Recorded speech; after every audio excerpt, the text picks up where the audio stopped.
I want to be an expansion onto the post-punk community without this heavy post-punk fetishism.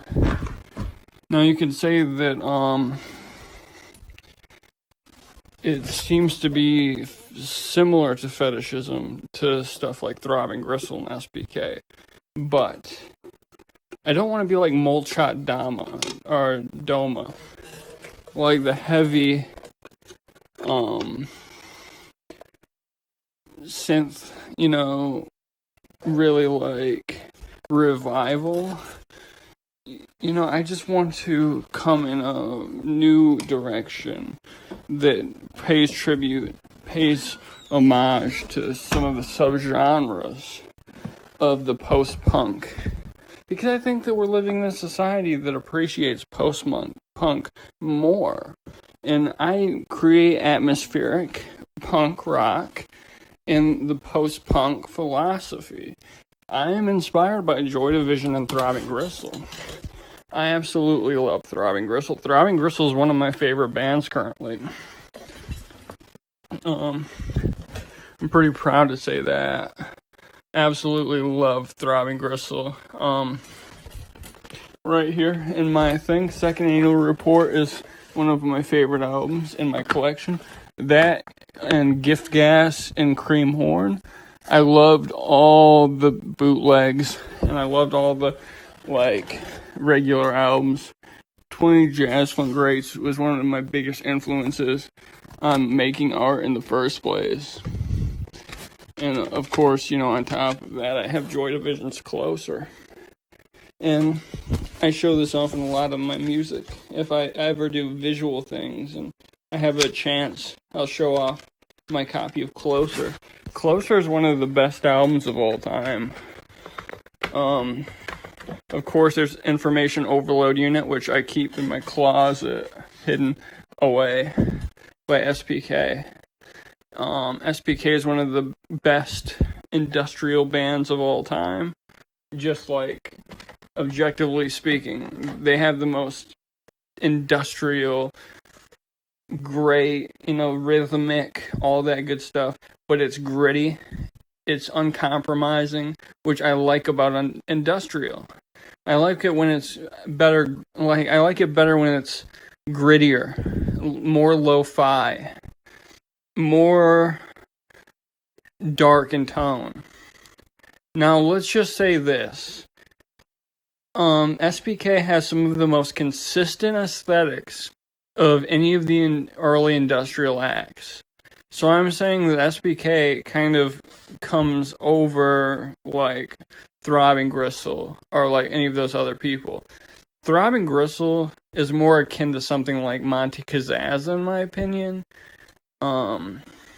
It's just more liberties taken with the visual, the direction.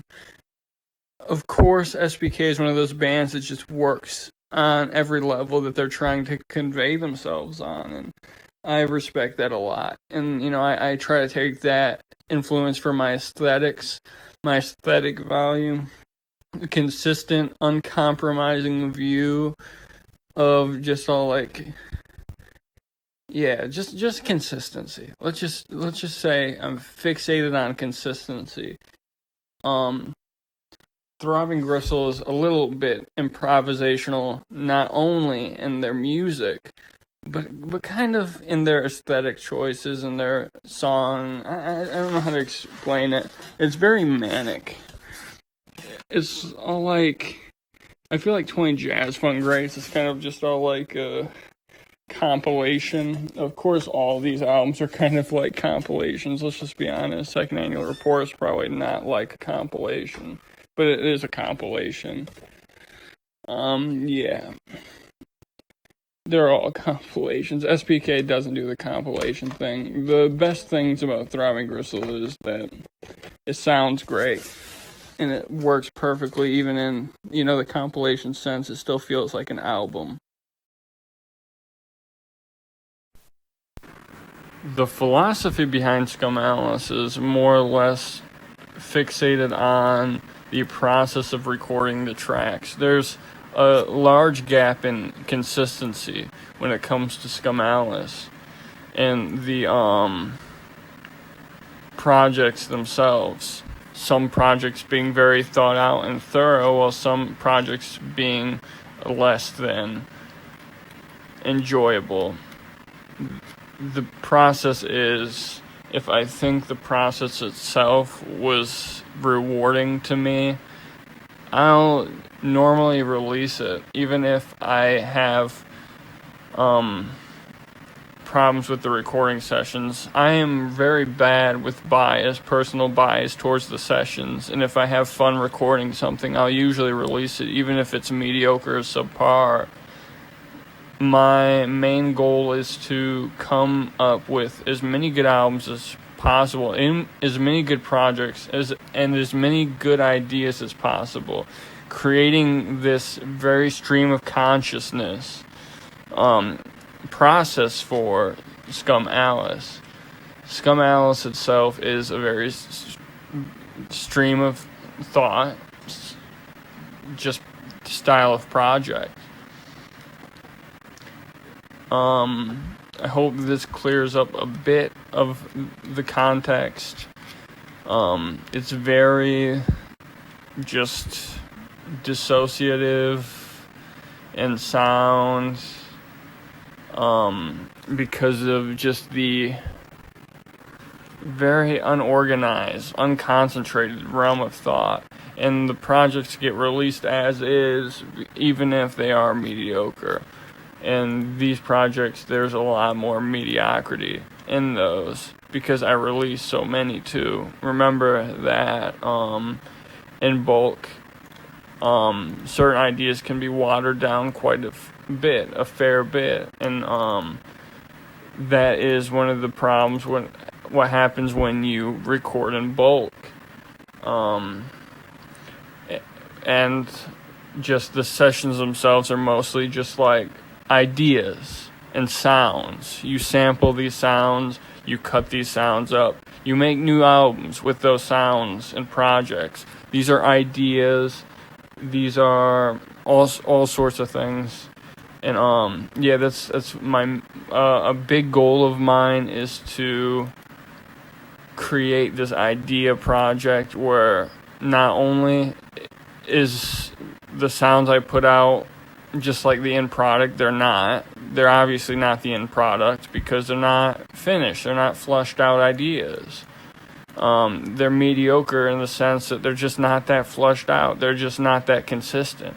In that sense, if you take my advice, I think that people should take those projects, cut them up, and create new projects with them. And that's another really main focus when it comes to this project. So those big points, it's just a stream of consciousness kind of effort. All of these are mostly about the sessions themselves and how much fun I have in the sessions themselves. The listener value, the listener extracting value into their own projects or artistic endeavors. These inspiring people are the ideas that come out of these, or the ideas that these inspire. That is Scum Alice. That is the philosophy of Scum Alice. This is a collaborative effort, even if I don't know the collaborators, because the work is there. You just use this as a collaborative work. You build off of it. That's another big one that really inspires me.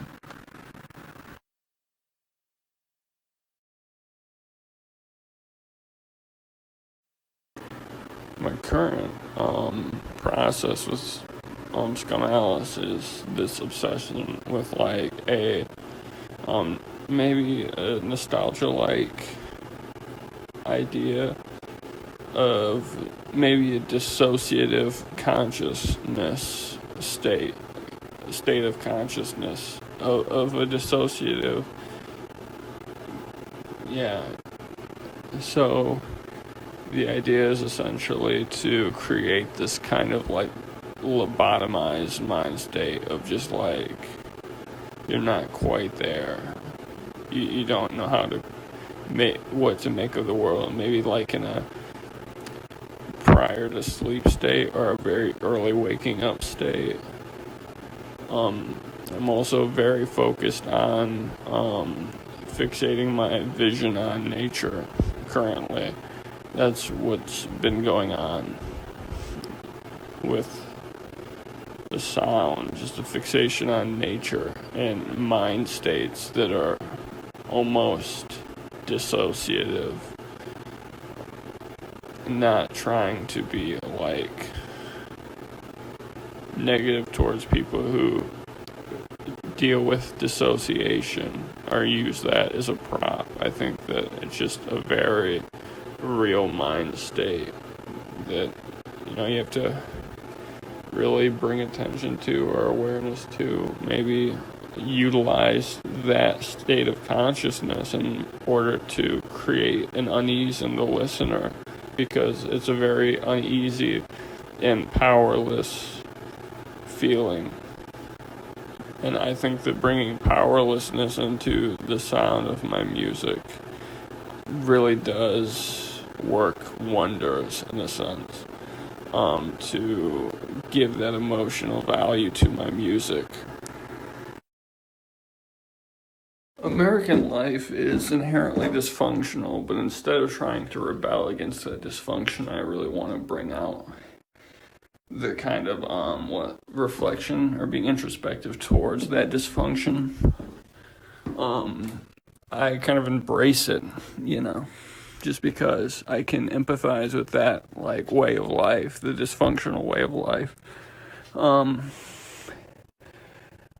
I am here to be subversive in the aspects of bringing that back to be introspective towards ourselves. And I want to bring that back in an artistic sense to show people that it's okay to be dysfunctional and it's okay to want to be better.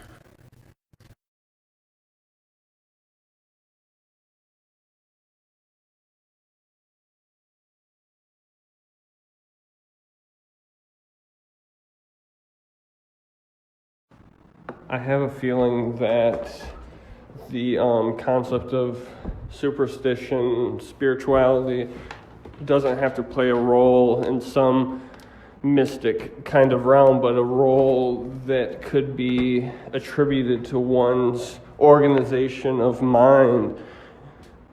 And rituals kind of exist on all sorts of levels, and we could attribute those to the rituals that kind of give our daily lives structure. Ideas are important for the human essence, and to hold on to ideas can be a very rewarding affair.